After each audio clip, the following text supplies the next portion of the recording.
성남시 판교 철거민 대책회의 회원 한기현입니다.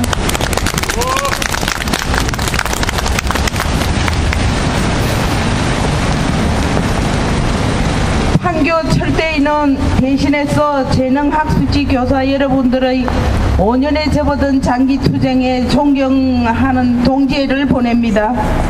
뒤늦은 연대의 송구한 마음입니다. 아무쪼록 여러분들의 투쟁이 승리의 결실이 맺기를 바랍니다.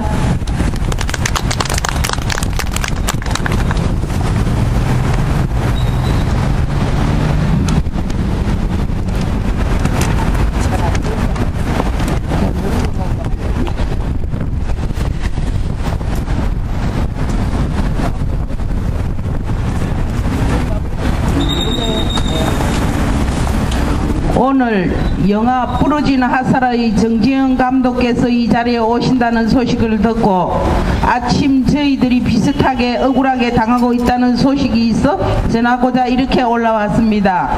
판교 철대의 회원들은 성남시에서 제출한 1988년 항공필름이 1993년도 필름으로 바뀌어 단 한 푼의 보상도 받지 못하고 쫓겨난 모가 가옥주들입니다.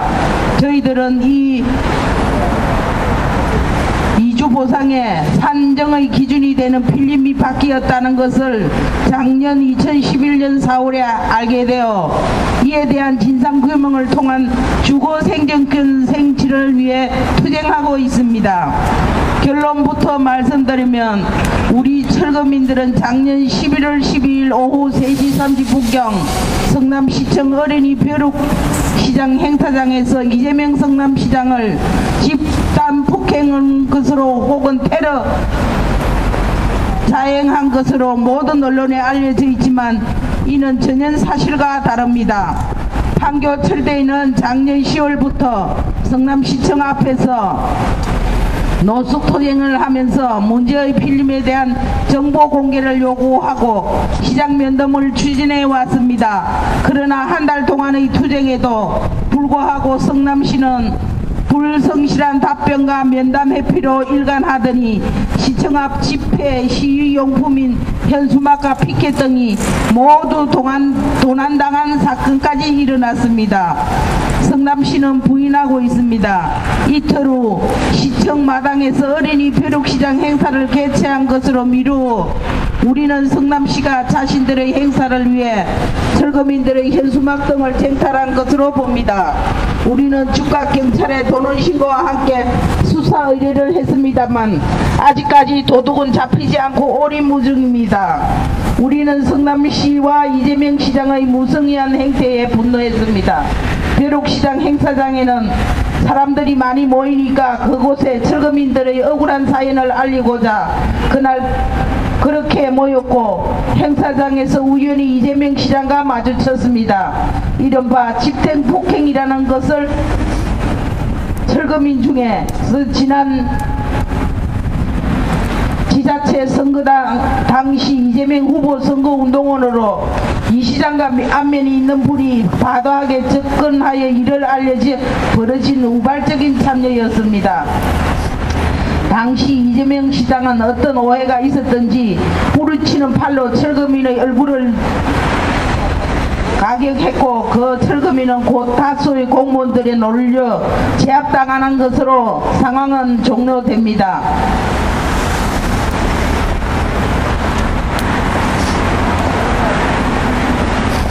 불과 1분 정도 사이에 벌어진 일입니다. 그러나 그 일이 있는 직후 사태는 성남시 보도자료에 의해 당일부터 전국으로 일파만파 번졌습니다.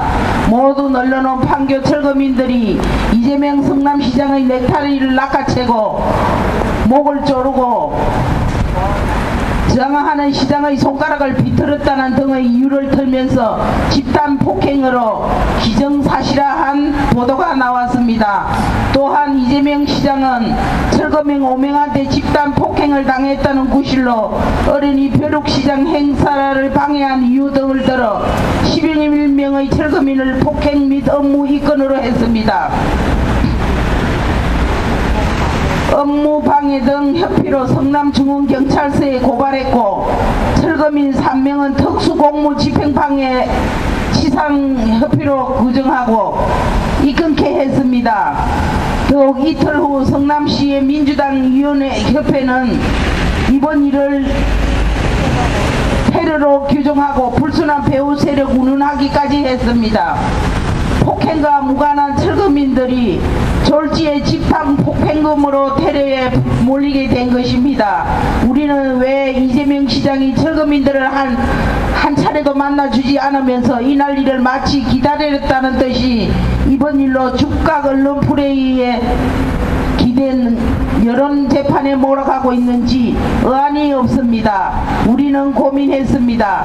판교 철거민들과 이재명 시장의 예전 가까웠던 관계가 오히려 이런 나쁜 사태에 영향을 끼친 것으로 아니었는가 하는 것입니다. 민주당 소속의 이재명 시장은 제야 인권 변호사 시절 우리 판교 철거민들의 이주 보상에 소송을 맡았던 장본인이기 때문입니다. 당시 이재명 변호인은 철거민들의 주장에 동의해 사건을 맡아 착수금으로 2,300만 원을 받았고 성공보수로 5,500만 원을 주기로 하였습니다. 이렇게 하여 이재명 변호인은 바로 전 성남시장이 니리업 추진한 판교 신도시 개발 과정에 빚어진 정책의 가오를 상대로 주민들의 편에서 싸운 것입니다. 그러나 이재명 변호인은 이주보상비 소송에서 졌습니다. 판교 철거민들은 그 이유를 이 변호인이 당시 성남시장 선거에 올인하면서 자신이 고용한 꼬마 변호사에게 맡기는 등 재판에 무성의하게 임한 것이 원인이었다고 보고 있습니다. 그런 이 변호인이 성남시장에 당선되자 어려운 이웃들의 문제 해결보다는 현실 권력에 만족하는 방향으로 생각이 바뀐 것이 오늘의 불상사를 부른 것이라고 생각합니다. 지금 이 변호인은 엄연한 성남시장입니다. 여전히 이 시장은 엄정한 직무 수행을 통해 작년 4월에 알려진 항공필름 진위 여부를 가릴 수 있는 권력의 위치에 있습니다. 그런데 이 시장의 태도를 돌변해 진상규명은커녕 한나라당 출신 이대엽 전 시장의 가오와 당시 철거민들을 소외시킨 문제의 공무원들을 비호하고 있다니 이게 어디 말이나 될 법한 일입니까?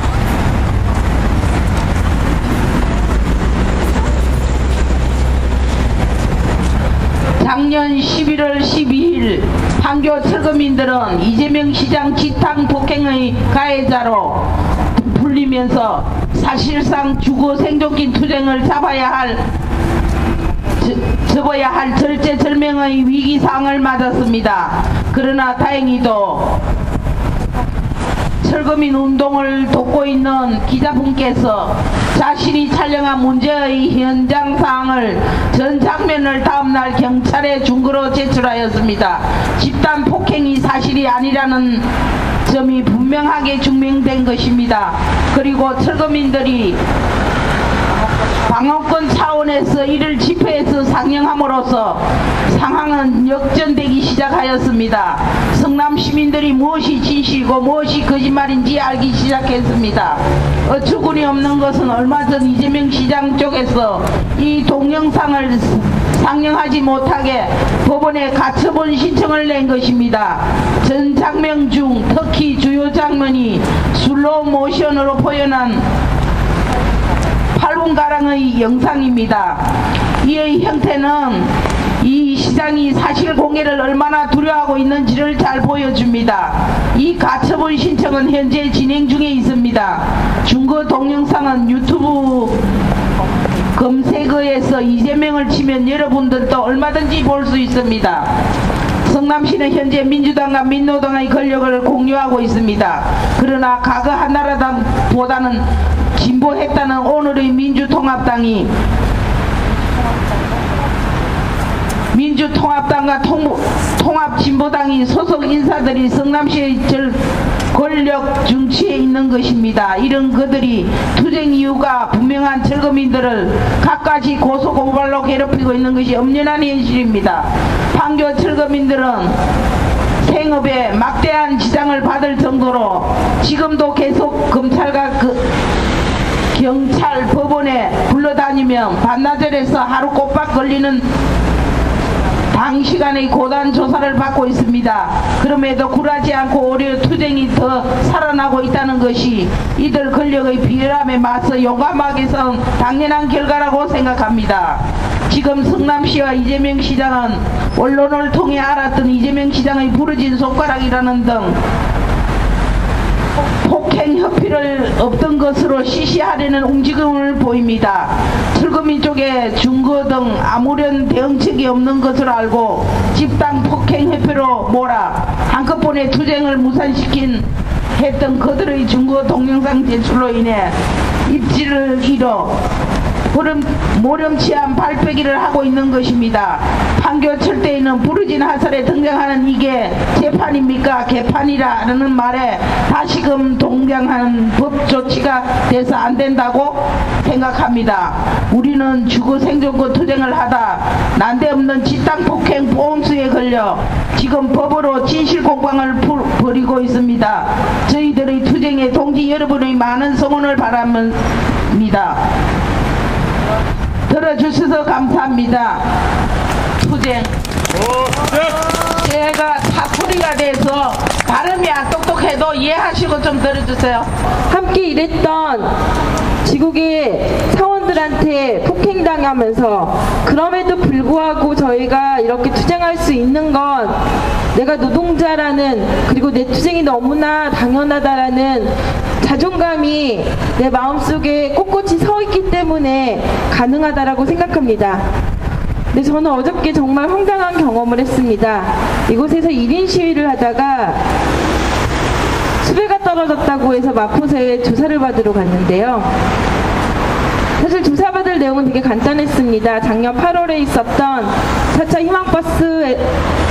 희망버스 때 거리행진을 함께 했던 사진이 있어서 그 사진 때문에 제가 일반 도로교통법 방해, 일반 도로교통법 이런 걸로 조사를 받아야 되는데 그쪽에서 저한테 연락을 제대로 취하지 않아서 미루어지고 있다가 조사가 진행되지 않으니 수배를 때렸던 것 같습니다.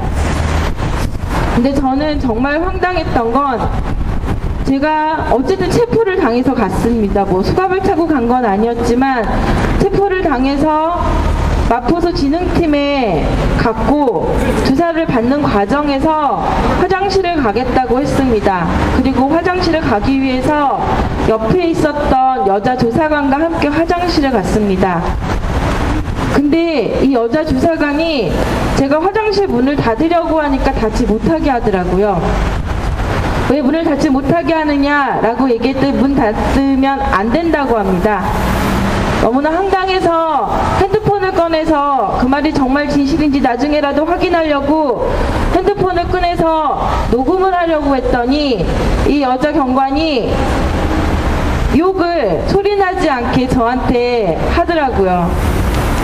제가 너무 황당해서 이 여자 경관이 사과하지 않으면 조사를 진행할 수 없다라고 얘기했더니 이 진흥팀 수사관들이 그럼 입감 조치해야죠 라고 하면서 바로 입감 조치했습니다. 어쨌든 제 요구는 저한테 언어 폭행을 자행하고 인간적인 모멸감을 준 이 여경이 사과하는 거였기 때문에 결국 사과를 하고 조사를 받고 나왔는데요. 저는 이 과정에서 어떤 생각을 했냐면 이 여경이 저한테 사과하면서 뭐라고 얘기했냐면 당신이 집회 때문에, 그러니까 운동권이죠. 흔히 얘기하는 운동권이어서 이곳에 와서 조사받는지 자기가 진작에 알았으면 그렇게 하지 않았을 거라고 얘기했습니다. 왠지는 아시죠? 저희한테 그렇게 하면 매우 시끄러워지잖아요. 그러면 내가 경제사범으로 또는 뭔가 실수를 해서 그곳에 잡혀갔던 많은 사람들은 경찰들한테 여성의 인권이나 개인적인 자존감이나 이런 것은 하나도 지켜지지 못하고 이러한 일들이 그 마포서 3층 화장실에서 비일비재하게 발생했겠구나 이런 생각을 하면서 정말 치가 떨렸습니다. 우리가 꿈꾸는 세상은 인간들의 자유로운 연대, 함께 공동체를 만들어가는 거, 누가 누구를 때리거나 억압하지 않는 거, 이런 것을 꿈꿉니다. 하지만 이 사회에서의 인간과 인간의 관계는 이런 계급적인 억압과 자신들의 권력을 남용해서 힘없는 사람들에게 함부로 하는 것이 너무나 당연하고 너무나 당연해서 사과를 요구하는 것조차 받아들이지 못하고 결국에는 언론과 변호사가 붙으니까 그제서야 억지로 사과를 하는 이런 말도 안 되는 현실이 사실 저한테 이미 알고 있었음에도 불구하고 많이 마음의 상처로 남았습니다. 아마 여기 계신 동지들도 그리고 이 땅에 사는 많은 분들도 단지 소수자이고 약자라는 이유로 많은 억울한 일들이 있을 거라고 생각하는데요. 그럼에도 불구하고 우리가 이렇게 당당하게 거리에서 투쟁하고 우리의 요구 관철될 때까지 반드시 승리하겠다는 그 마음으로 간다면, 그리고 아직 투쟁이 알려지지 않고 많은 사람들이 함께하지 못하고 있고 또는 개인이 싸우고 있는 이런 많은 일들에 우리가 관심과 연대, 그래서 결코 소외당해서 그것이 마음의 상처로 남아서 다치지 않도록 그런 손길이 서로한테 많이 필요하다는 생각을 했습니다. 어쨌든 저희 재능교육지부 열심히 투쟁할 테니까 늘 함께 해주시고 응원과 연대 부탁드리겠습니다. 감사합니다. 네, 근데 동기들, 우리 재능 동기들이 뭐 갖고 투쟁하고 있는지 아세요? 요구사항이 뭔지 압니까? 이번에 플랜카드가 있었는데 때가 버렸네요. 해고자국직, 그리고 단체 협약 원상 회복을 위해서 투쟁하고 있습니다. 단체 협약이 재능 동기들만의 그러한 단체 협약이 아니죠. 왜냐면은 개인 사업자라는 이름으로, 그리고 이제 노동자가 아니라 이제 특수고용 노동자, 이런 이름으로 해서 노동자 취급을 못 받고 있어요, 법적으로 보면은. 그럼에도 불구하고 1999년에 회사와 이제 반갑습니다. 이렇게 추운데도 고생하시고,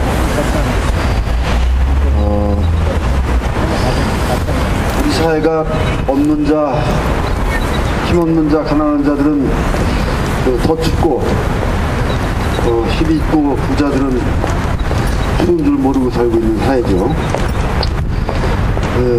제가 어제 대기업의 고위 간부하고 소주를 한 잔 했는데요. 그 사람은 이제 정서적으로는 제가 하고 있는 영화라든가 이런 것을 전폭 지지하고 이해하는 사람이에요. 대기업의 간부긴 하지만. 그리고 이제 물론 부러진 화살이라는 영화도 그 얘기를 하면서 자기 동료들은 부러진 화살이라는 영화가 다 거짓말이고 그거는 빨갱이나 보는 영화다 이렇게 얘기를 했대요. 그 대기업의 간부들이라면 되게 웬만한 교육은 다 받은 사람들인데 그들이 그 영화를 그렇게 본다는 것은 세뇌당한 거죠. 스스로 이 조직 속에서 세뇌당해서 아마 그런 시각으로 볼 수 있을 거라고 생각해요. 어제 그 친구가 하는 얘기가 대한민국의 부자들이 그 돈을 가지고 미국에 가서 살으라고 하면은 미국에 할 사람이 한 사람도 없답니다. 그 이유는 대한민국처럼 돈 많은 사람들이 신나게 사는 데가 없대요. 어느새 대한민국은 돈이 최고가 되어버렸어요. 돈이 있으면 모든 것을 누릴 수 있는 그런 사회가 되어버렸어요. 물론 자본주의 사회가 뭐 어차피 그런 사회이긴 하지만 그래도 미국이나 유럽이나 이런 데서는 그것을 적절히 배분을 할 줄 알죠, 그죠? 물론 미국보다는 유럽이 더 잘 하고 있고, 말하자면 자본주의가 잘못 가고 있는 가장 표본이 되는 나라가 대한민국 같은 예상입니다. 앞에 두 분이 나와서 아픈 얘기를 하는 걸 듣고 갑자기 영화 얘기 아닌 쓸데없는 얘기를 했는데요. 영화 얘기를 잠깐 하고 주로 여러분들이 궁금해하는 그냥 제 개인 얘기도 좋고 영화 얘기도 좋고 그런 얘기를 질문을 받아 대답을 통해서 하죠. 제가 하고 싶은 영화 얘기는 영화라는 게 무엇인가?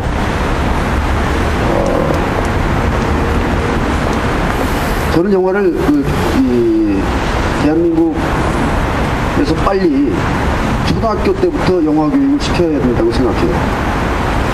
무슨 말이냐면 우리 학교 들어가면 글 배우죠, 한글. 그것처럼 초등학교 때부터 영화를 보는 방법을 또 만드는 방법을 가르쳐야 된다고 생각해요. 왜 이런 말을 하냐면 우리는 영화를 통해서 영상을 통해서 살고 있어요. 이제 아침에 주부들 일어나면은 밥하고 반찬거리를 만들면서 텔레비전을 켜놓죠. 보든 안 보든. 그래 일하면서 가끔 보고 또 학생들은 컴퓨터 앞에 살아요. 컴퓨터 앞에는 수많은 동영상들을 접속할 수가 있죠. 그런 속에서 사는데 그것이 어떻게 찍힌 것은 우리에게 어떤 영향을 주고 우리는 그것을 통해서 어떤 영향을 받나 이런 것에 대해서 전혀 사람들이 무감각적으로 대하고 있어요. 미국에서 어떤 학자가 조사했는데 18세 되는 아이가 청년이죠. 18세 되는 청년이 그동안 18년 동안 본 스팟 광고 30분짜리 스팟 광고가 350만 편이 됩니다. 그 정도로 본 영상을 생활 속에서 대한민국에서 살고 있다는 거예요. 그러면 그 영상이 우리한테 준 영향이 엄청날 거 아닙니까? 그러니까 우리는 반드시 그거를 배워야 되는 거죠. 예를 들어서 여러분들이 이렇게 농성을 하는데 여기 이쪽에 전투경찰들이 와서 여러분들의 농성을 막기 위해서 여러분들과 이렇게 대치한다고 그럴 때 여러분들이 전부 이제 일어나서 밀고 땡기고 할 거 아닙니까? 그죠? 텔레비전에 그 장면이 나왔다고 해봐요. 카메라가 이쪽에서 찍으면은 여러분들이 전투경찰을 공격하는 거거든요. 그죠? 텔레비전에 나올 때. 그죠? 카메라가 이쪽에서 여러분들을 찍었으면은 전투경찰이 여기서 막고 있고 그러면 여러분들이 전투경찰을 공격하는 거고요. 근데 카메라가 저쪽에서 찍으면 전투경찰이 여러분들을 공격하는 거예요. 그 텔레비전 프로그램을 보는 그 뉴스 프로그램을 보는 시청자들은 카메라가 어느 방향에서 찍었냐에 따라서 영향을 전혀 반대로 받아요. 무슨 말이냐면 같은 보도를 하더라도 이 농성자들이 너무 심한 거 아니야? 만약에 카메라가 여러분들이 말하자면 전투경찰을 밀고 들어오는 걸 이렇게 찍었다면은 그렇게 본다는 거죠. 왜? 자기가 지금 전투경찰 편에 서 있다는 거 위치고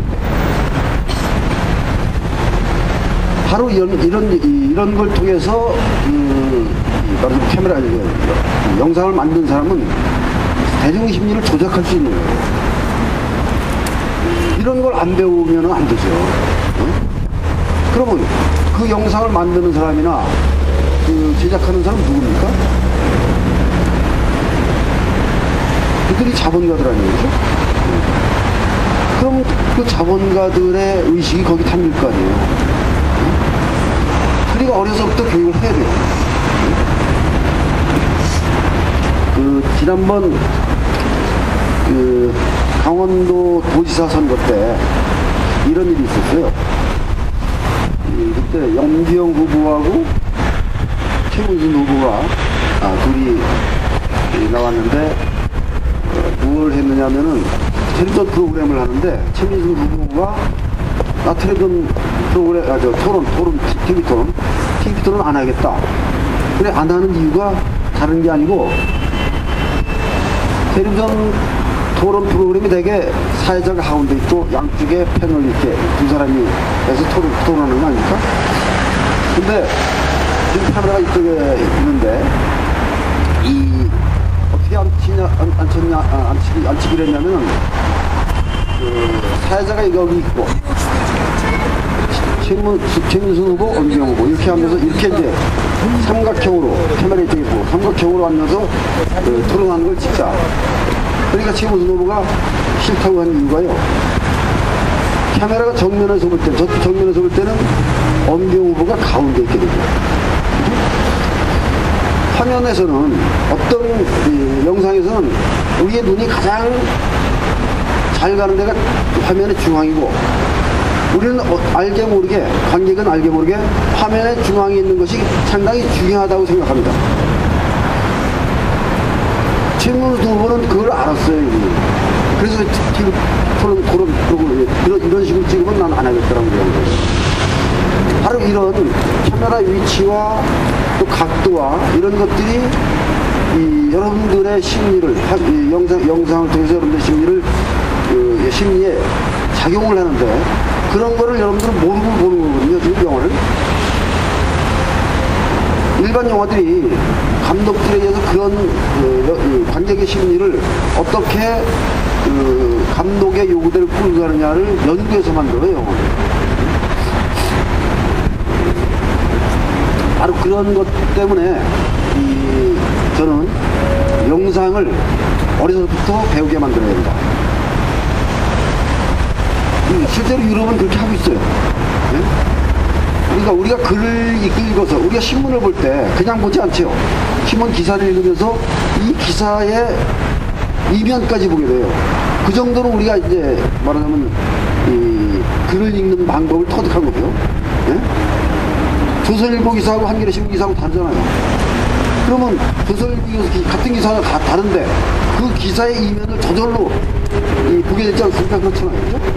그것처럼 영상도 그렇게 읽어야 되는 것이죠.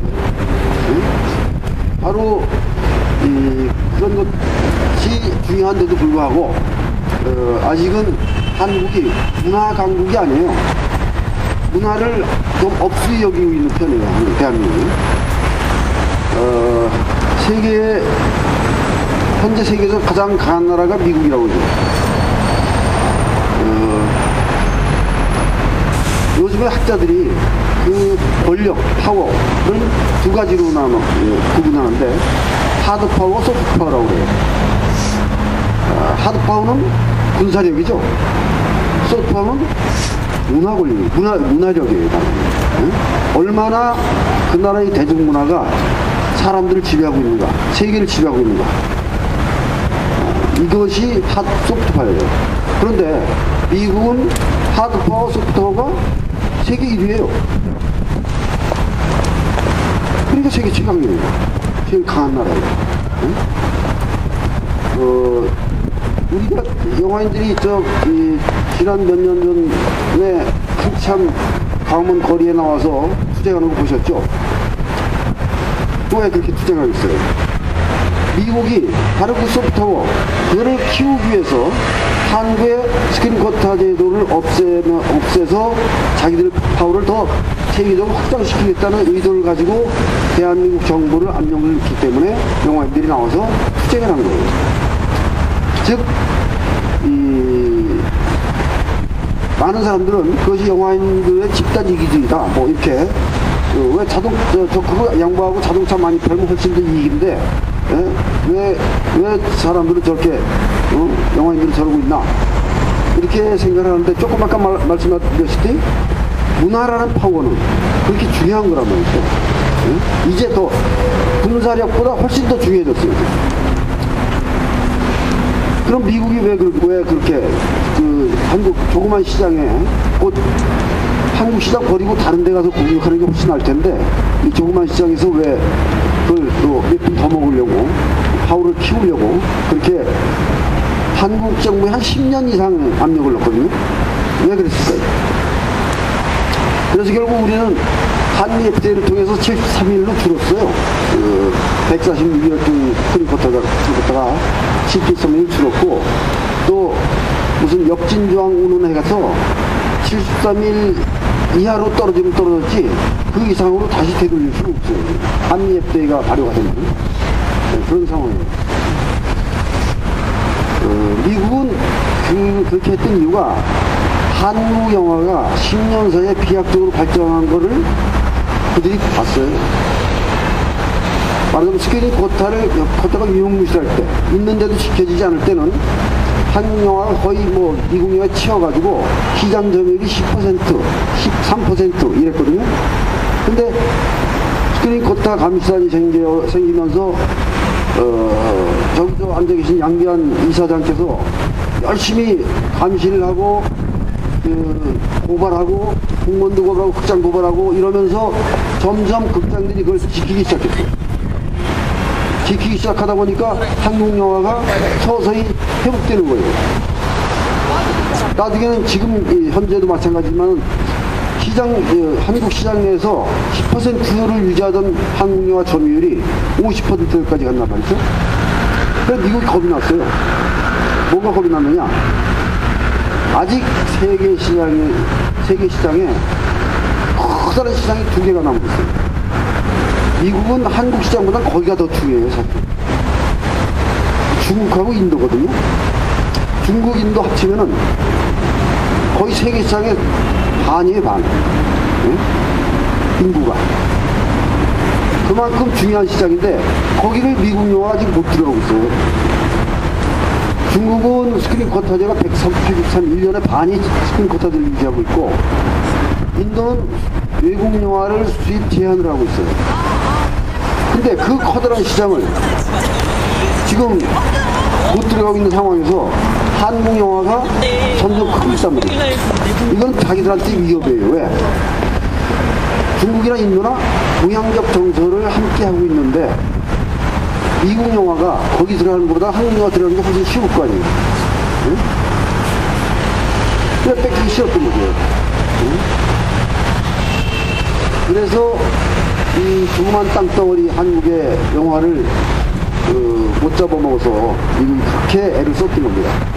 그리고 우리는 한미 FTA를 통해서 이미 73일로 줄었어요. 한 대표님 추진하면서 이미 스크린 쿼터를 일이 줄여주지 않으면 한미 FTA 우리 안 하겠다. 미국에서 그렇게 했어요. 근데 한국 정부는 무슨 일인지 그걸 가면서까지 허덕허덕 미국한테 한미 FTA 합시다.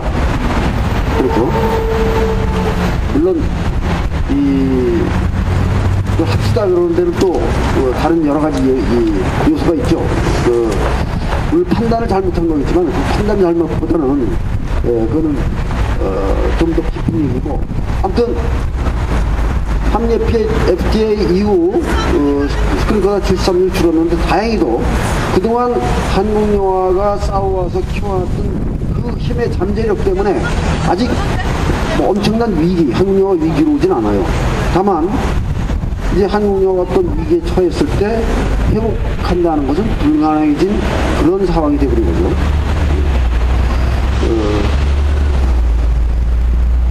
그래서 우리가 미국 영화를 보더라도 바로 아까 말씀드렸듯이 한국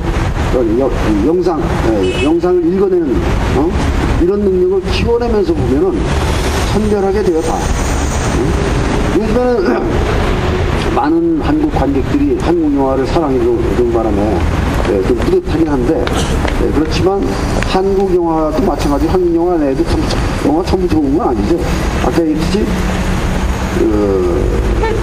감독의 의도가 자기도 모르게 자기가 의도하지 않아도 담겨지는 거거든요. 감독의 의도라는 건. 그 사람의 세계관이나 철학이 꼭 의도해서 담겨지는 게 아니고 무의식적으로 담겨져요. 영화는. 글쓰기도 마찬가지잖아요. 그래서 여러분들이 적어도 영화에서 그러니까 나쁜 영화, 좋은 영화를 구분하는 방법은 한계는 하나예요. 나쁜 영화든 좋은 영화든 여러 가지 영화를 보시면 돼요. 그러니까 재미없는 영화도 보고 재미있는 영화도 보고 어려운 영화도 보고 쉬운 영화도 보고. 무슨 말이냐면 그것이 우리들의 의식을 키우고 정신 말하자면 그것이 정신을 살찌게 한다면은 편식만 하지 않으면 된다고.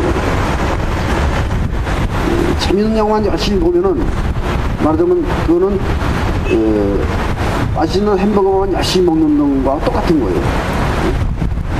여러 가지 영화를 보면 저절로 영상을 읽어내는 방법을 저절로 배우게 돼요. 그래서 아무튼 뭐 이런 이야기 하다 보면 끝이 없으니까 이 정도로 하고 여러분들이 궁금한 걸 제가 질문을 받아서 거기에 대해서 대답을 하면서 이야기를 더 발전시키죠. 마이크가 있으니까요. 손 드시면은 제가 그쪽으로 달려갈게요. 누가 먼저 시작을 해야 되는데.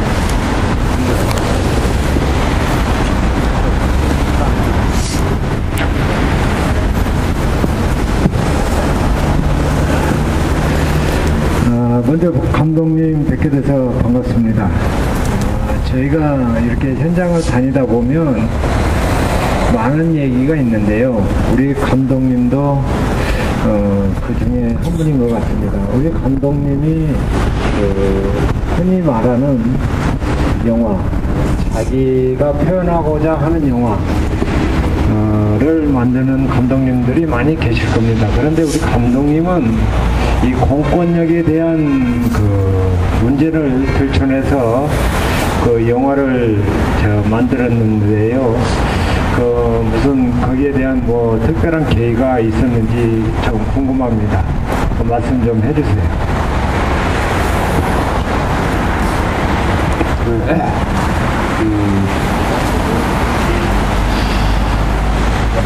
제가 무슨 엄청난 사명감 가지고 그런 영화를 만든다고 생각하지는 않습니다. 솔직히 말씀드립니다. 그건 제 취향이라고 생각해요. 말하자면 이 더러운 사회를 개조하고 싶다. 뭐 그런 욕망이 다 있는 거 아닙니까? 웬만한 사람들이는 다 있는데 그렇지만 개조가 불가능한 거죠. 영화 한 편으로 무슨 사회를 개조합니까? 그렇잖아요. 근데 그런 영화를 만들 때 재미있어요, 저는. 그러니까 그냥 이 사랑이나 하고 뭐 이런 연애나 하고 이런 영화를 만드는 것보다 그런 영화를 만드는 게 훨씬 더 나한테는 재미가 있어요.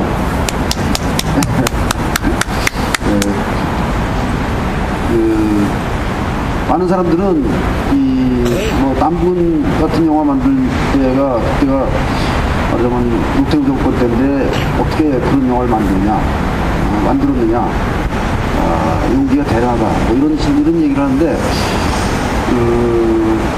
저는 그것을 뭐 용기라고 생각하지 않고 요령이라고 생각해요, 그냥.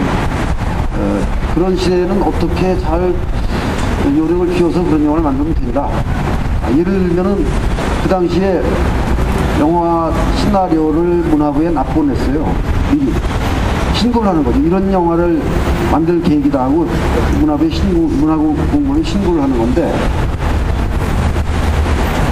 신고를 할 때는 시나리오를 가짜로 하나 만들어서 신고를 하는 거죠. 네? 그래서 그들이 볼 때 훌륭한 반국 영화 하나 나오겠구나 이렇게 신고를 해요. 네? 그리고 찍을 때 내 마음대로 찍으면 되잖아요. 찍고 나서 검열이라는 게 있었잖아요. 찍고 나서 검열을 받을 때는 그때 생각을 다 하죠, 감독들이. 그 당시에 검열이 있었으니까. 근데 검열을 받을 때는 제가 이미 그때쯤 되면은 이 영화를 1년 찍고 나서 검열을 받을 때쯤 되면은 아마도 국민은 내 편이 될 것이다 이렇게 생각했어요.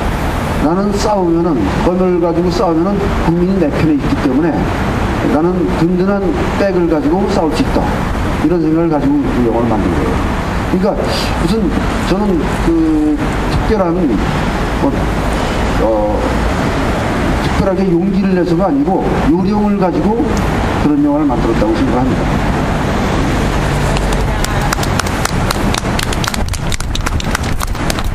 질문에 대답이 된 건가요? 예. 빨리 호응이 있어야지.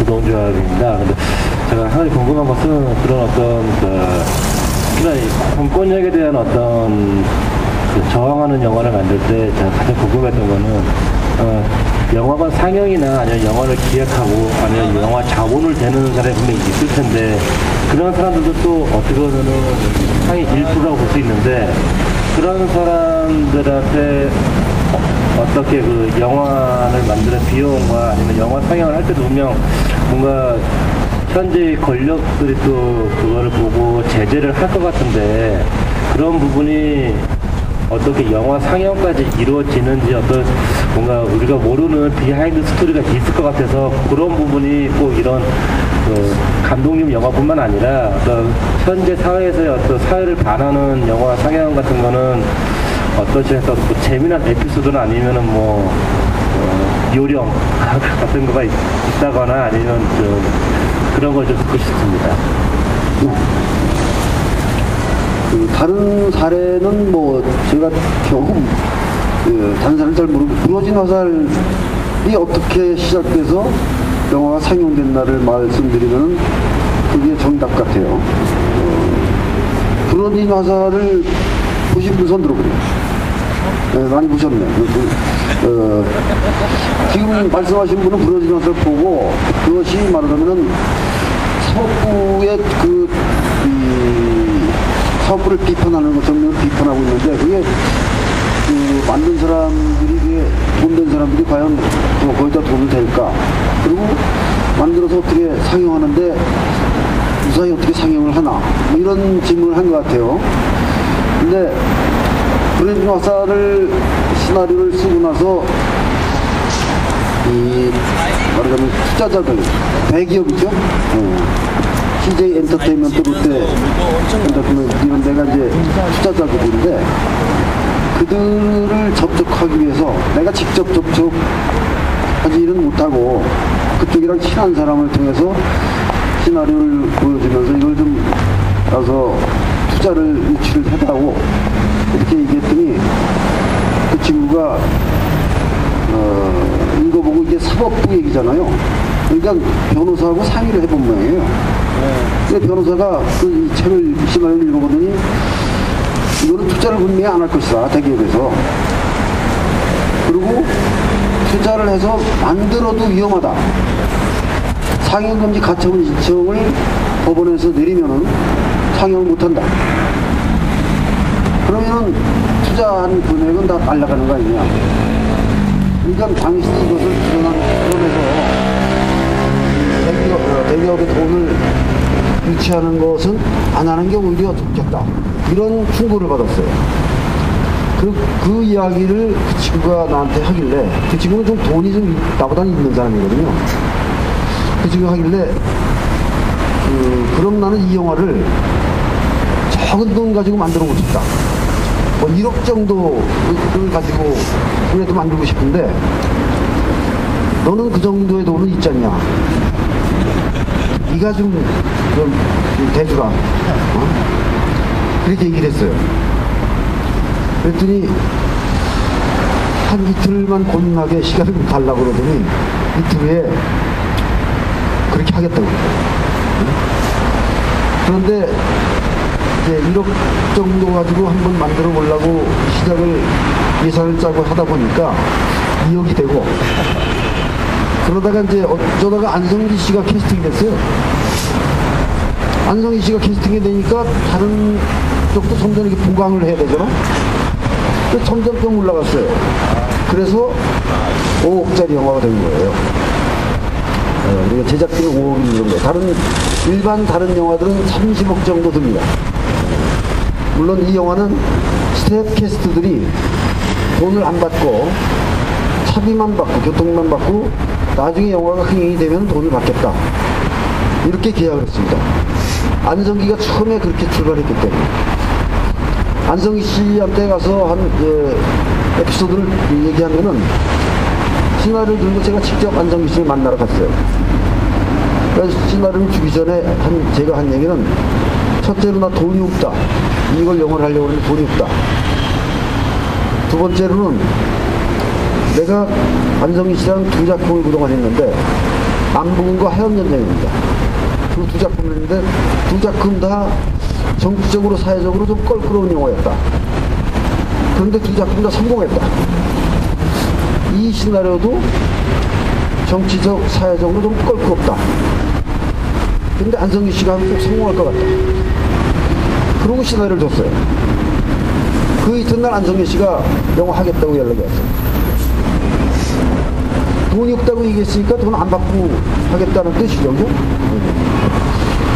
하여튼 그런 과정을 거쳤는데 영화가 이제 만들어졌잖아요.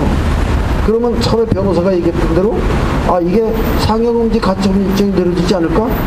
그러면 5억, 뭐 작은 큰 돈인데 5억이라도 5억이 날아가지 않을까? 이런 염려를 다 함께 하죠. 근데 그걸 이제 집중적으로 검토를 했어요. 변호사마다 의견이 달랐어요. 근데 내가 가장 믿는 변호사 한 사람이 상영금지 가처분 일정 내릴 가능성 없다. 이렇게 얘기해요. 왜 없냐? 얘기를 해봐라. 상영금지 가처분 일정을 내리려면 누군가가 그 안에 명예훼손을 당한 사람이 있어야 되거든요. 근데 명예훼손을 당한 사람이 있느냐 없느냐, 거기에 나오는 판사들은 다 명예훼손 당한 거래요. 그것이 사실이라 할지라도 명예훼손 당했다고 얘기할 수 있어요, 법적으로. 그러니까 이 명예훼손이라는 것이 없는 사실을 상대방 없는 사실을 만들어서 그 사람을 불명예스럽게 하는 것도 명예훼손이지만은 원래 있는 사실을 그 사람을 명예를 훼손하기 위해서 발표를 하면은 그것도 명예훼손인 거죠, 법적으로. 그래서 이 영화는 거기에 나오는 판사들을 명예훼손 했다고 볼 수 있는 가능성이 많다. 그런데 판사 개인이 이것을 명예훼손을 소송을 걸 수가 없을 것이다. 왜냐하면 그들은 조직의 한 사람이기 때문에. 즉 사법부가 그에게 떠밀어서 너 해 하기서는 못한다는 것이죠. 그러면 사법부가 할 수 있지 않느냐 물어보니까 사법부는 그걸 할 수가 없다. 왜? 사법부가 그걸 하기 시작하면 이건 엄청나게 커다란 싸움이 됩니다. 그래서 사법부는 안 할 것이다. 그리고 사법부가 하면 어떻게 되느냐? 사법부가 무모하게 할 수도 있죠. 사법부가 무모하게 되면 그 명예훼손을 가려야 하기 때문에 사실관계를 따져야 된대요. 그것이 사실이랄지라도 하나하나 다 따져야 되니까, 다시 말해서 석궁사건을 다시 조사해야 된다는 거죠. 석궁사건을 다시 조사하면 어떻게 됩니까?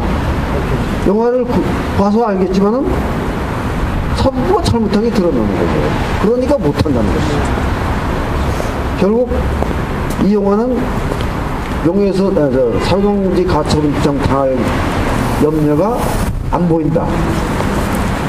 그래서 무사히 개봉을 왔습니다.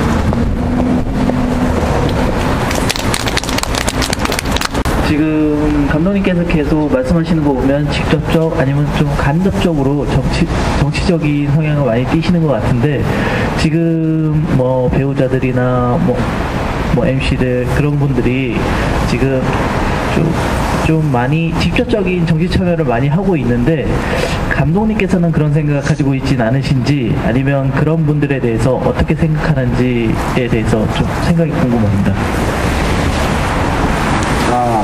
연예인이나 방송국 연예인이나 뭐 이런 사람들이 정치인이 되는 것에 대해서 저는 그 분야의 전문성을 가지고 정치인이 돼서 그 분야의 문제를 대변해주고 해결하려고 노력을 하고 개선하고 그런 것은 필요하다고 생각해요. 말하자면 비례대표제라는 것이 이제 각 분야 전문가들을 내보내잖아요. 그런 데서 그런 쪽을 통해서 활약을 할 수 있다면 그건 좋다고 생각하는데 나를 그쪽으로 내보내야 된다 그러면 나는 싫다고 그러죠. 말하자면 저는 제 능력이 여러분들과 이렇게 대화를 나누지만 말주변도 별로 없어요. 영화를 만드는 건 잘할 수 있거든요, 내가. 그래, 내가 잘하는 걸 해야죠. 영화를 만들어서 사람들하고 소통하는 것이 나는 가장 재미있는데, 이 재미있는 걸 하지 말고, 뭐, 국회로 가라 그러면 내가 하겠습니까? 그래서, 저는 돈을 많이 버는 것보다 훨씬 더 이게 재밌거든요. 그래서 돈을 아무리 많이 줘도 국회 나가라면 저는 안 나갑니다.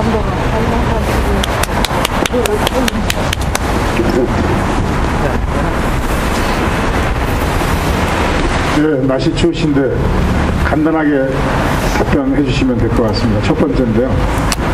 정정 감독님은 표현의 자유, 검열에 맞서서 뭐 싸움도 많이 하셨고, 근데 이제 이 표현의 자유라는 것은 정치 사상의 자유를 전제하지 않으면 반쪽짜리밖에 되지 않나 이런 생각이 듭니다. 근데 이제 국가보안법이 엄전하고 있고 우리들이 한쪽 날개를 꺾어놓고 사고를 떼어내고 있죠. 이런 상황에서 그러다 보니까 한국 영화들이 아주 인간의 아주 근본적이고 본질적인 이런 체제의 문제나 이데올로기 문제 접근하지 못하고 대부분 삼각관계 연애 이야기, 가슴이 드러난다거나 뭐 이런 얘기가 주로 가는 것 같은데 거기에 대해서 어떻게 생각하시는지.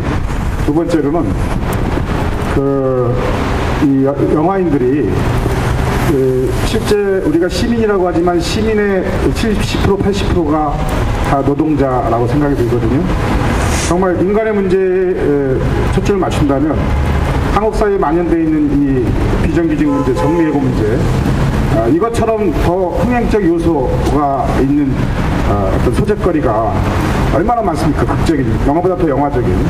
왜 이런 것들은 영화가 되지 않는지 여기에 대해서 간단히 말씀해 주시면 고맙겠습니다. 첫 번째,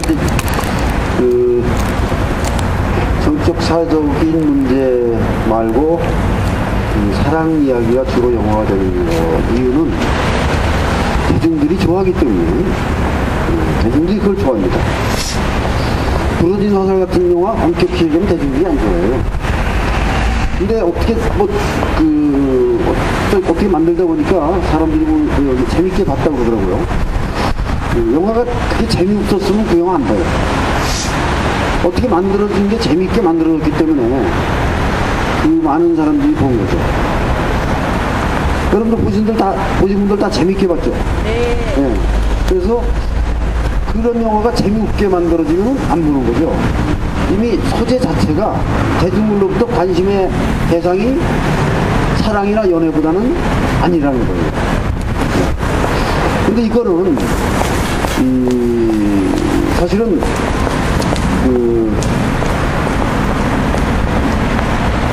누가 만들어 놓은 거죠? 그렇게 대중의 관심을, 정치적 사회적인 관심을 멀리하고 연애나 오락이나 이런 쪽으로 대중을 몰아가는 것은 권력을 가진 사람들이 만드는 거예요. 그래서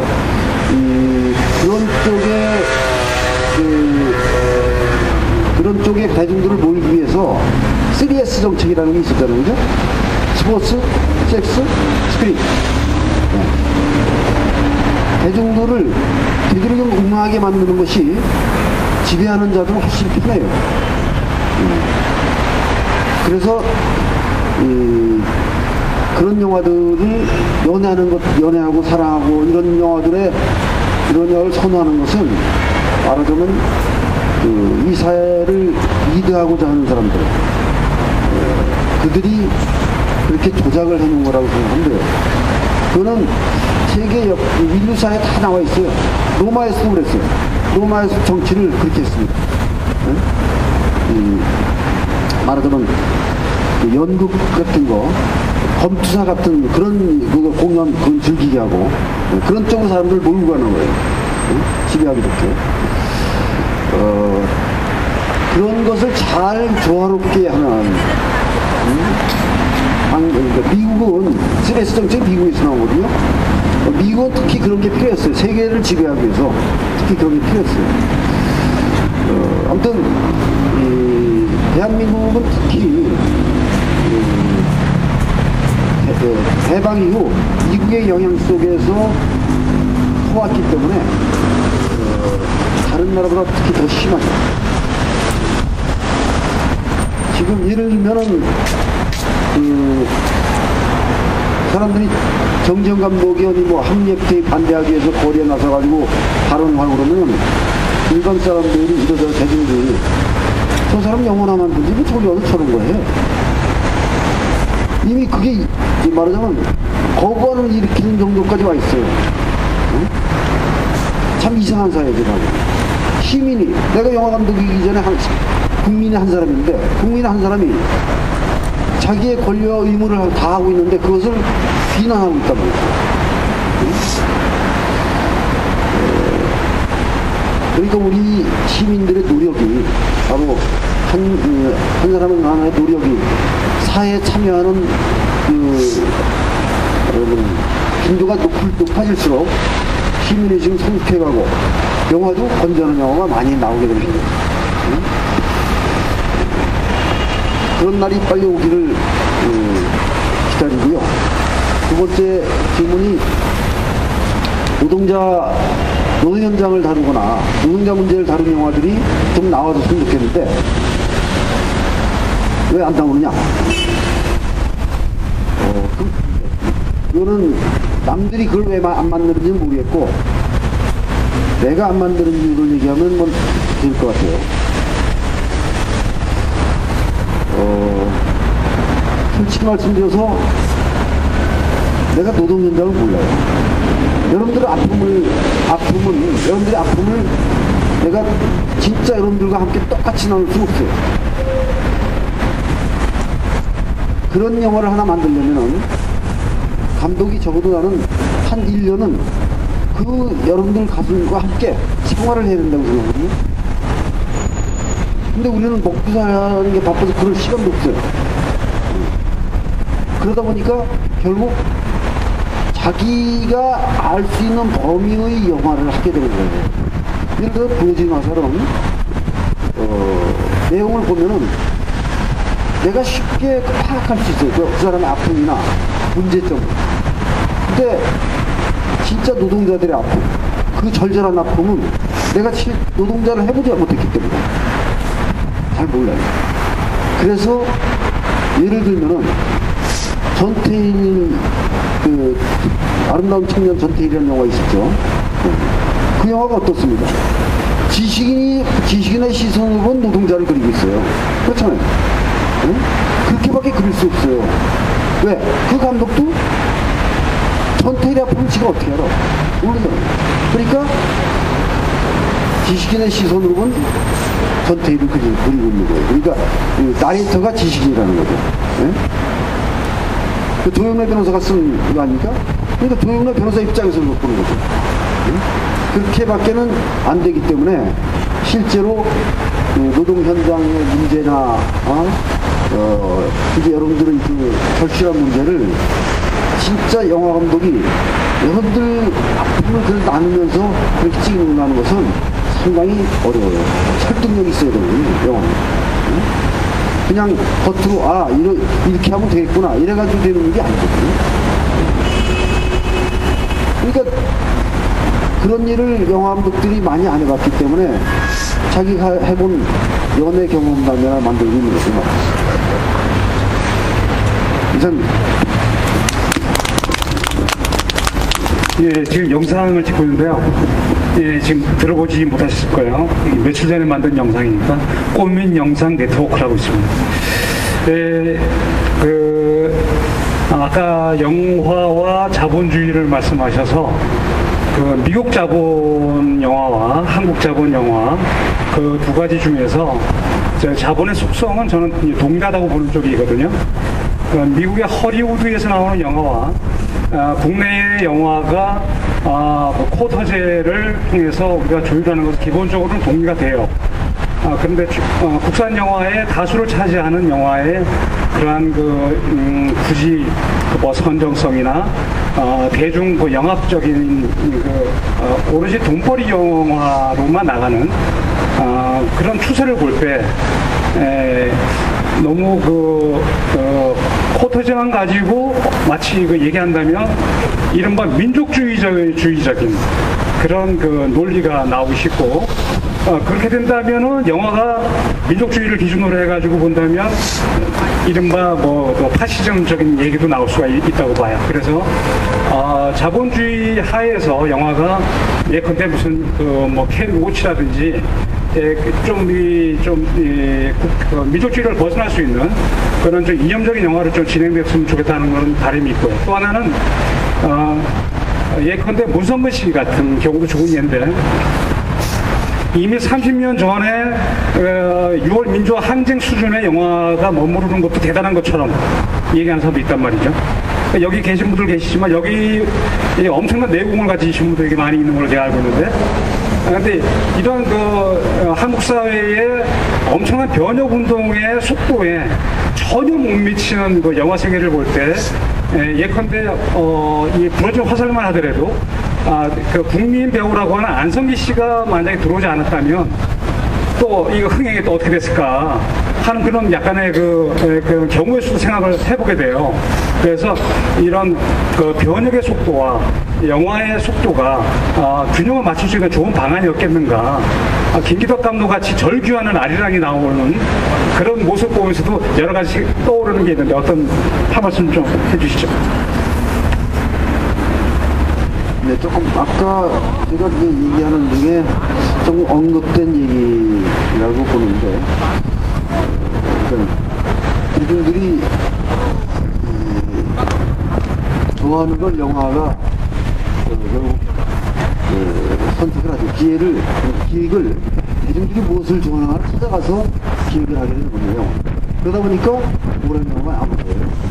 근데 대중들이 오락을 좋아해요. 그 오락을 좋아하는 이유는 아까 얘기했듯이 지배자들이 오락을 좋아했고 이걸 했기 때문입니다. 다만 헐리우드 영화하고 이제 한국 영화를 비교를 할 때 그 부분만 제가 이제 말씀을 드릴게요. 헐리우드 영화, 그러니까 한국 영화라고 해서 스크린 코타를 지켜서 한국 영화를 만든다고 해서 다 좋은 거 아니지 않느냐. 오락 영화 그따위 영화들 만들려고 스크린 코타 지켜서 뭐 하느냐. 차라리 좋은 미국 영화 훨씬 낫지 않느냐. 물론 맞는 말이죠. 상당히 옳은 말입니다. 네. 그런데 미국 영화 전체와 한국 영화 전체를 비교할 때 한국 영화가 더 나아요. 한국 영화가 더 낫습니다. 왜냐하면은 한국 관객들이 그걸 구분할 줄 알아요. 그 정도의 수준이 있어요. 한국 관객들이. 저는 한국 관객이 세계적 수준이라고 봐요. 영화를 보는 눈은. 무슨 말이냐면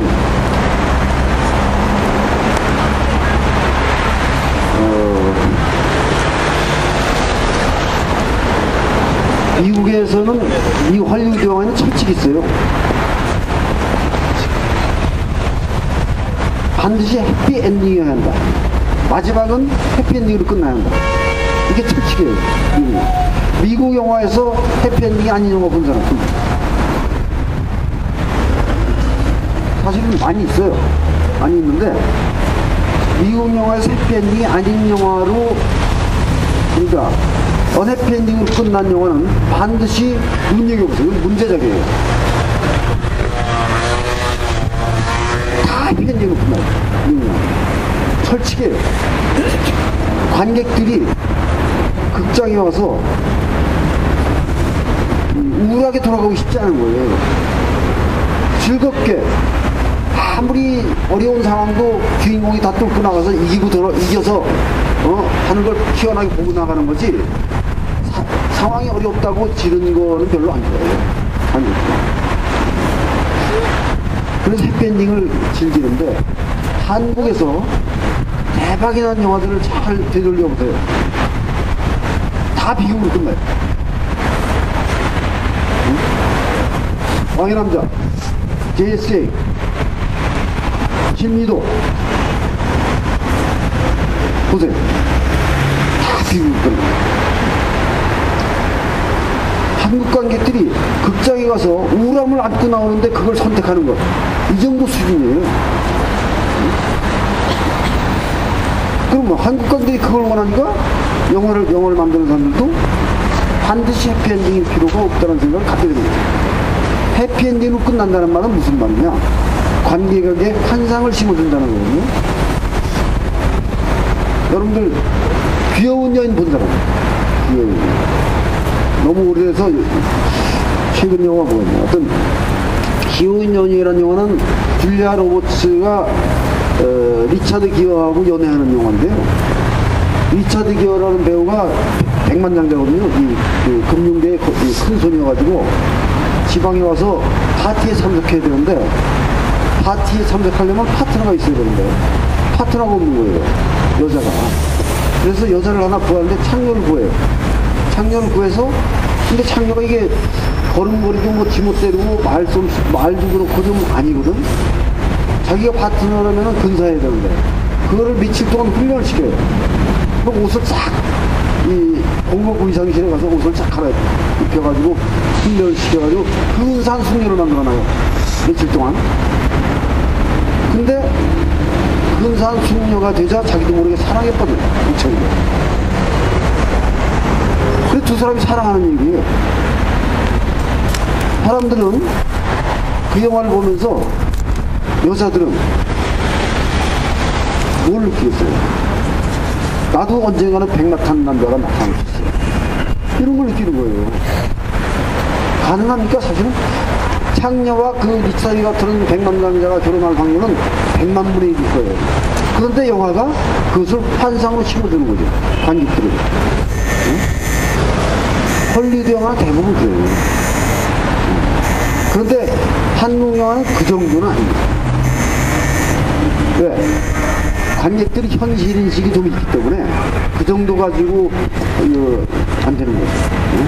그래서 저는 물론 아까 말씀하신 대로 한국 영화가 다 좋지는 않지만 평균적으로 볼 때 미국 영화보다는 낫다고 생각합니다. 네, 이제 시간이 좀 많이 갔는데요. 마지막에 하나 정도 이렇게 질문 있으면 갖고 좀 정리하도록 하겠습니다. 뭐 없나요? 그러니까 학교 다닐 때처럼 앞에 집중을 잘하는 사람들만 이거 질문. 하는 수 있는 영화라든가 이런 것들 본인 경험과 그다음에 이제 창작의 과정을 예를 들어서 어렵다고 말씀을 해주셨습니다. 그럼에도 불구하고 아까 말씀하신 바에 의하면 편식하지 말자, 맛있는 햄버거 먹지 말자 이렇게 얘기하셨는데 현실 상황은 사실 그렇지 못하지 않습니까? 맛있는 햄버거가 신주이고요. 근데 그러려면 결국엔 촬영하는 노동자들 주위에서 영상을 촬영하는 이런 영상들이 많이 제작되고 널리 보여줄 수 있을 때만 그런 편식이 불가능한 현실이 되지 않겠습니까? 그럼에도 불구하고 현재 많은 영상 활동가들이 영상 활동을 하고 있습니다. 촬영하는 노동자들과 민중들의 뒤에서 영상을 하고 있는데 사실 그 현실이 너무 어려워요. 그러다 보니까 이제 드러나게 생각 마감했던 얼마 전에 그런 동료도 존재했었고요. 그래서 감독님께서 직접 그런 영상을 촬영하는 게 어렵다 하시더라도 그런 영상을 촬영하거나 아니면 그 영상에 기반해서 유해 영화 활동을 하고 싶어하는 그런 활동가들에게 하고 싶으신 말씀이라든가 아니면 본인이 직접 기여할 수 있는 부분이 있다라면 잠시라도 생각나시는 대로 말씀해 주시기 부탁드리겠습니다. 요즘에는 디지털 시대가 돼가지고 영화를 찍기 쉬운 시대가 왔어요. 누구든지 오늘 영화 감독이 될 수 있습니다. 제가 영화 감독 지망생일 때는 영화 한 편을 한 30분짜리를 찍으려도 돈이 엄청 들어가지고 엄두를 못 냈어요. 근데 지금은 캠코더가 나와서 한 100만원짜리 캠코더 가지고 맘대로 찍어서 편집해보고 지워버리고 그럴 수 있는 시대잖아요. 그래서 실제로 노동 현장에 있는 사람들도 직접 자기들의 활동을 찍어내고 있어요. 저는 그런 영화들은 자기들끼리만 보게 되잖아요. 일반 대중들과 자기들의 아픔을 일반 대중들과 나누고 싶은데 우리가 이렇게 아프고 당신들이 우리를 이해하고 우리도 당신들을 이해하고 싶다. 여기에서 극장에 걸어서 상향하고 싶지만 불가능하잖아요. 그죠? 저는 이 영화는 무슨 특별한 머리가 좋은 사람과 공부를 많이 한 사람이 만드는 거라고 생각했잖아요. 영화는. 영화를 만드는 감각이 있는 사람은 영화를 잘 만들 수 있다고 생각하거든요. 근데 그런 영화를 찍는 사람 중에 진짜 영화 공부를 해서 나는 노동자를 대변해서 이런 영화를 여러 가지 소재는 많으니까 이런 영화를 만들고 싶다. 이런 사람은 제가 공짜로 가질 수는 있어요. 저한테 오세요. 이게 왜 중요한 거냐면은 실제로 그 현장에 있던 사람들, 그 커뮤니티에 있던 사람들이 나와서 발언을 할 때 그게 절절한 거예요. 이 영화 감독이 어떤 무엇을 대변하기 위해서 하는 것 엄격히 청매거든요. 내가 월남전을 갔다 오지 않았으면서 하얀 연장을 만들었어요. 그러면 물론 취재는 많이 했겠죠. 취재를 많이 했겠지만은 월남전에 직접 참전한 사람들의 그 심리나 총이 날라올 때 그 어떤 그런 감성을 내가 제대로 표현 못한다는 거예요. 그렇듯이 특히 이런 문제, 이거는 많은 전쟁 영화가 너무 많기 때문에 흉내를 낼 수 있지만은 여러분들의 아픔 이런 것들은 바로 그 커뮤니티에서 활동하는 사람들이 적극적으로 이제 1인 영화 감독 시대거든요. 적극적으로 영화를 큰 돈 안 들이고 돈을 모아서 조금만 공부하면은 난 만들 수 있다고 보거든요. 그래, 그런 영화를 만들기 위해서 조금 공부하는데 제가 힘이 될 수 있다면 좋겠습니다.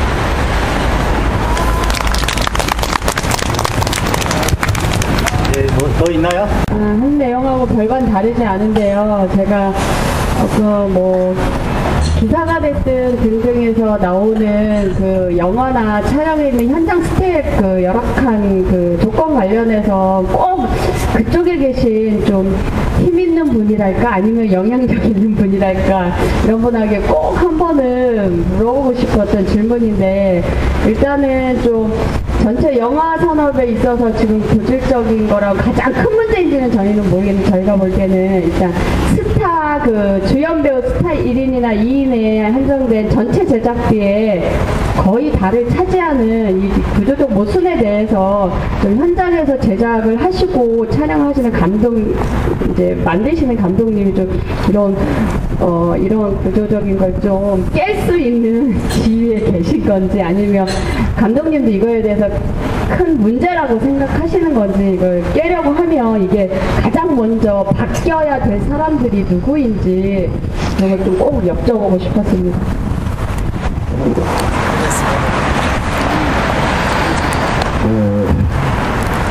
그거를 많은 감독들, 많은 영화들이 사실은 깨고 있거든요. 그러니까 유명한 배우가 안 나왔는데 히트를 치는 영화들이 있잖아요. 그죠? 그런 영화들이 바로 그런 것을 깨고 있어요. 유명한 배우가 나왔는데 망하는 영화 많죠. 스타가 나오는데 망하는 영화 많죠. 그리고 스타가 안 나오는데 히트 치는 영화 많잖아요. 그러면 많은 거잖아요. 그죠? 영화는 스타가 꼭 필요한 게 아니고 재미있으면 된다. 공식이 간단히 나오는 건데 근데 왜 스타는 이렇게 돈을 많이 받아가죠? 나도 수수께끼예요.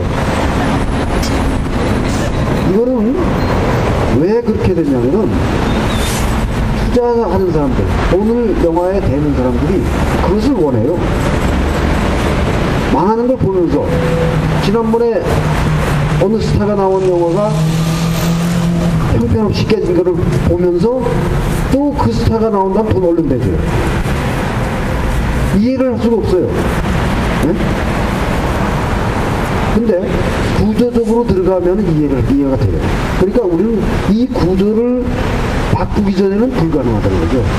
구조적으로 들어가면 이해가 되는 말은 무슨 말이냐면은 내가 영화 투자사 회사 직원이라고 생각해요. 근데 시나리오를 보고 투자를 결정할 거 아닙니까? 시나리오를 보고 투자를 결정하는데 여기에 배우가 뭐 유명한 배우가 뭐 송강호나 뭐 최민식이나 이 유명한 배우가 캐스팅이 됐다. 그러면은 투자를 자기가 사인을 하잖아요. 그 위에 올리잖아요. 그럼 이 사람이 이거 뭐 투자할 만하구나. 사인을 해요. 그래서 돈이 나와요. 그런데 그 시나리오에 유명한 배우가 없으면은 망설이게 돼요. 이거 어떡하지? 그 사람들이 수없이 경험을 보거든요.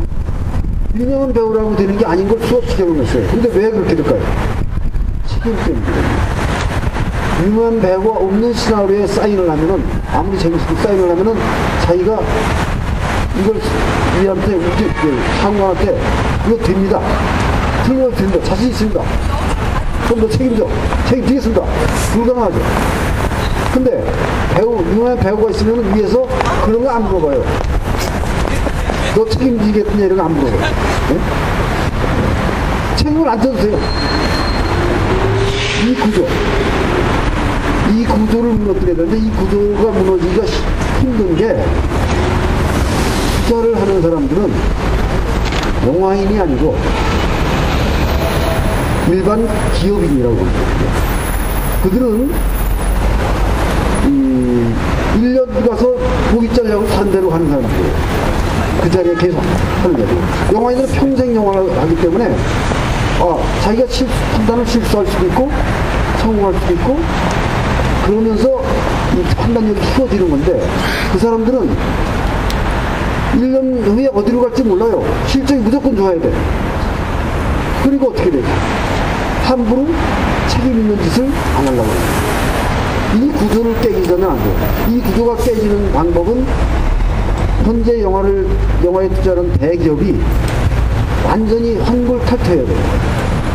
그러니까 그들이 평생 직원들이 영화인들에만 가는 거예요.